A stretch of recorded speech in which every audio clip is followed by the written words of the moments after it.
నీకు అసాధ్యమైనది ఏదీనూ ఉండదు.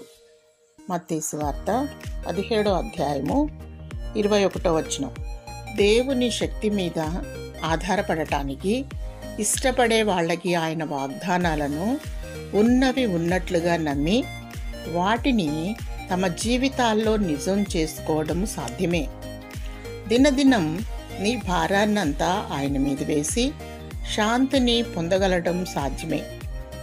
మన మనస్సులోని ఆలోచనలను, అభిప్రాయాలను నిజంగా పరిశుద్ధపరచుకోవడం అన్నది తేలికే.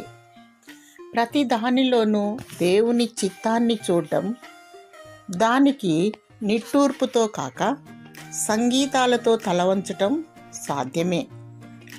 ప్రతి దినం, ప్రతి గంట, ప్రతి క్షణం క్రీస్తులో పరిశుద్ధాత్మ శక్తి ద్వారా దేవునితో నడవటం కంటే తక్కువైన అనుభవాన్ని కోరుకోము.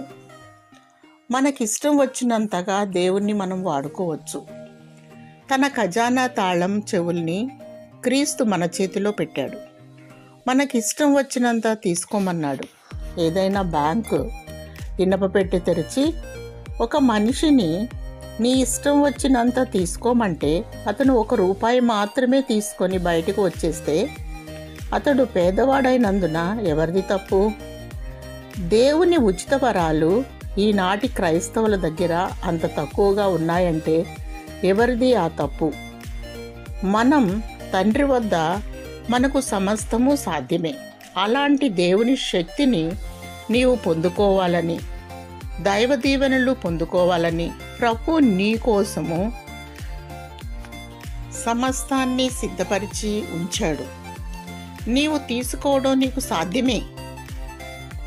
నీవు ఈ లోకంలో ప్రతిదీ సాధ్యపరచుకోవాలని ఆయన ఆశిస్తూ నీ కొరకు సమస్తాన్ని సిద్ధపరిచినటువంటి దేవునికి కృతజ్ఞతాస్తుతులు చెల్లించు. దైవ దీవెనలు పొందుకో. దేవుడు నిన్ను దీవించి ఆశీర్వదించునుగాక. ఆమేన్.